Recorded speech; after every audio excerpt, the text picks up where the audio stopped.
আসসালামু আলাইকুম। সপ্তম শ্রেণীর শিক্ষার্থীরা, আশা করি সবাই ভালো আছো।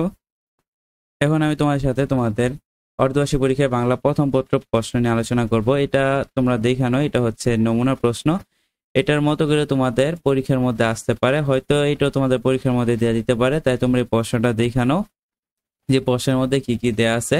তো প্রথমত এখানে গদ্যাংশ, এখানে কি লেখা আছে দেখো, কমপক্ষে গদ্যাংশ হতে 2টি, কবিতা অংশ হতে 2টি করে মোট 5টি প্রশ্নের উত্তর। তো মানে তোমাদের গদ্য থেকে তোমাদের 2টা অ্যান্সার করা লাগবে, আর তারপর তোমাদের পদ্য থেকে মানে কবিতা থেকেও তোমাদের 2টি অ্যান্সার করা লাগবে, কবিতা অংশ থেকে তোমাদের 2টি অ্যান্সার করা লাগবে। এই মোট তোমাদের 5টা প্রশ্নের অ্যান্সার দিতে হবে। তো তুমি চাইলে কবিতা থেকে একটা বাড়াইতে পারো, অথবা গদ্যর যে 2টা অ্যান্সার করবা, মানে 4টা প্রশ্ন তো দেওয়া থাকবে, তুমি 2টা অথবা কি এখান থেকে 3টা অ্যান্সার করতে পারো, কিন্তু তুমি কোনো বিভাগ থেকে 4টা অ্যান্সার করতে পারবা না, ঠিক আছে?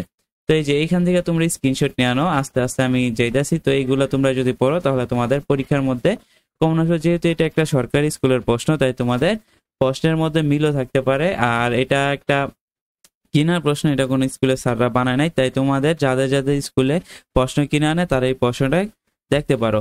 আর এই যে দেখো যে ইগুলো আছে আনন্দবাড়ে, যে চ্যাপ্টার গুলো আছে, যেমন এখানে রাজা কেন তোতা পাখিকে শিক্ষা দিতে চাইলেন ব্যাখ্যা করো, তোতা কাহিনী গল্পে নিন্দুকের সম্পর্কে তোমার ধারণা মতামত করো, ঠিক আছে? তো এইখান থেকে তোমাদের যে 4টা প্রশ্ন থাকবে, এখান থেকে যে কোনো 2টার অ্যান্সার তোমাদের করতে হবে, ঠিক আছে? ওকে। তো এই ছিল যে তোমাদের বাংলা যে প্রশ্ন, এটা নিয়ে আমি আলোচনা করলাম। তো তোমরা সকলে ভালোভাবে পরীক্ষা দাও, তোমার সকলের প্রতি দোয়া রইল। আল্লাহ হাফেজ।